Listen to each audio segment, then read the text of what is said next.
Good morning, I'm Zach Wallace, and this is a research plan project for Jacksonville State University IL 632. I've done my research plan project on truancy and chronic absenteeism at Sardis High School. The makeup, the demographics of the teachers of the school, we have approximately 536 students, 30 teachers, 2 counselors, and 2 administrators. Along with that, we have some Title I aides. They change yearly depending on how much Title I money we have, but that's the primary makeup of the school. Demographic makeup of the students. We are predominantly white. We have 86.8% of our students are white. 10.2% of our students are Hispanic. 1.2% of our students are American Indian Alaska Native. 1% African American. And then 0.4% on Asian and Hawaii and Pacific Islander, both of those categories. So you can see we're a predominantly white school. The problem that we encountered is we have a high number of students that are truant or chronically absent. With that number increasing as the students get older. We'll look at the data in a little bit and see how these students, as they become seniors, we have more students that are truant or chronically absent. So that's the problem that we are researching here for this presentation. As you can see, our truant students. Now what truancy means is students that have 5 or more unexcused absences. Well, truancy can't include excused absences. Truancy is students with 5 or more unexcused absences, and this runs all year long. Now, from the data you can see we pulled for 5 years. For the current year, the data is going to be a little skewed or a little off until we can pull the data at the end of the year. You can see, if we look at this horizontally per year, we most of the time have more students in the 12th grade that are truant. Same goes for the next year. This year is a little bit of an outlier or skew because our 10th grade students had more truant students this year than our seniors did. The best way to look at this data is to look at it diagonally. If we can get 4 groups of students here, we look across the diagonal here. This would be the same class. If we look horizontally, we're comparing apples and oranges. If we look on the diagonal, we're comparing apples to apples. We're comparing the same group of students. So this group of students in the 9th grade, they had 53 that were truant, 48 in the 10th grade, 42. So we saw a decrease from the 9th to 11th grade, but see the jump to the 12th grade. When they became seniors, 64 of those students were considered truant. They had 5 or more unexcused absences.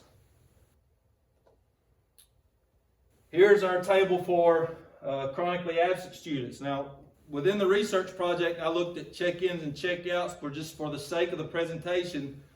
Truant and chronically absent students would make a good enough argument of that we have a problem here with students missing a lot of school. What chronically absenteeism means is students miss more than 10% of the school year.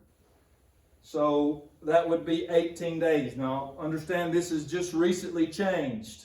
This year is the first year that 18 days was the rule for chronically absent students. Previous years was 15 days.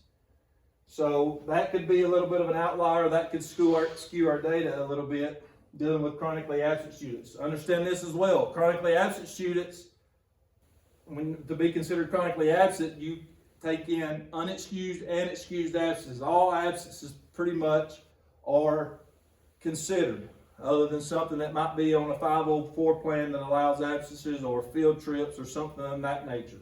Suspensions are considered. Anything excused, unexcused.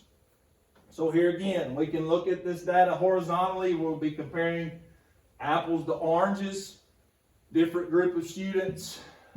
We can see that for the most part, our 12th graders have the most chronically absent students for every year. If we want to compare the same group of students, We compare one group of students, we can look diagonally where we get a group of students that spent 4 years in the school. So 9th grade, they had 21 chronically absent students, 10th grade 27, 28, and then look at the jump to the 12th grade, 46. So that's the problem that we're researching here. Why are these students missing more school as they get older? What can we do about it?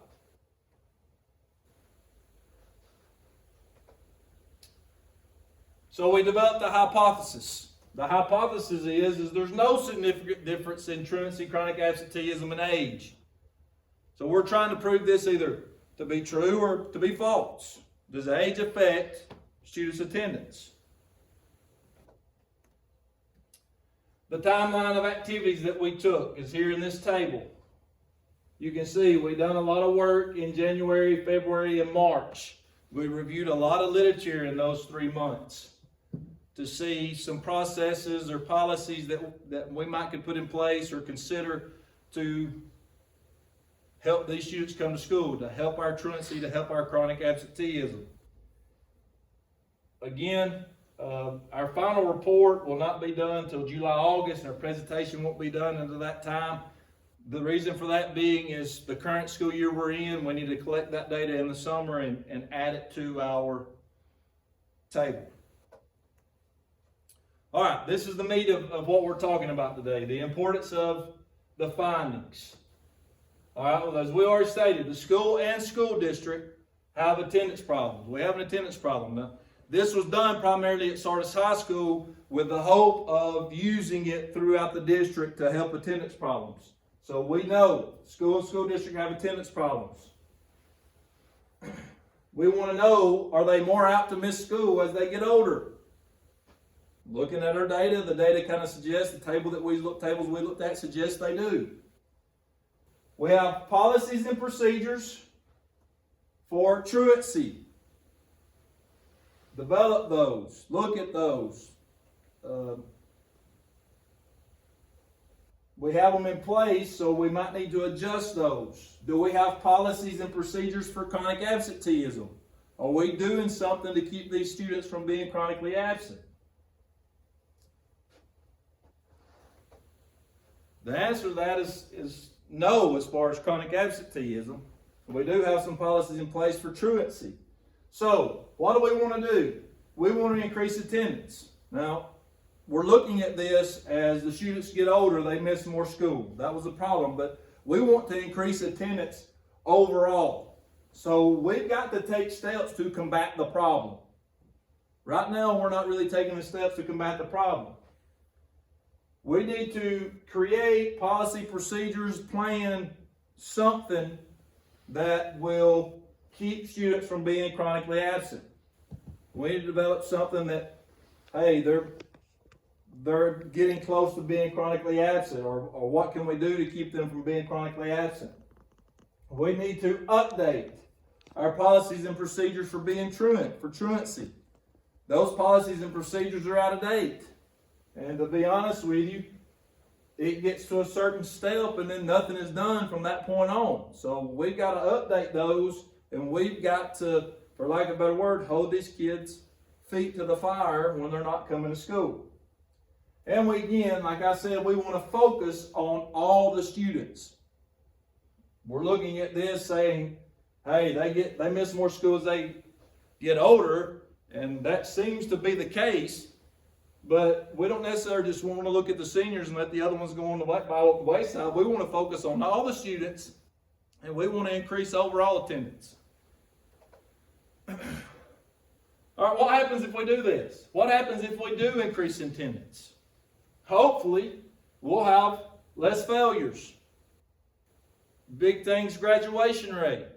We don't want any seniors to fail. Once they become a senior, we want them to pass. We want to move them on. We want them to graduate. So if we can increase their attendance from the 9th through 12th grade, we'll have less failures. We'll have less students doing credit recovery at the end of the year, the senior year. We will graduate more students that are college and career ready. Of course, if they're coming to school, we will have higher test scores, all the standardized test scores. We'll have higher test scores because they're getting the instruction that they need.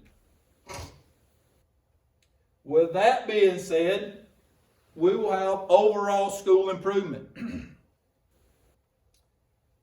If we follow this increase in attendance, if we have a plan and we get a plan in place, we update our policies, procedures for truancy, we create some policies and procedures for chronic absenteeism, and we hit these 4 marks here: less failures, more students college career ready, higher test scores, we improve the school, then our overall school report card and district report card would improve.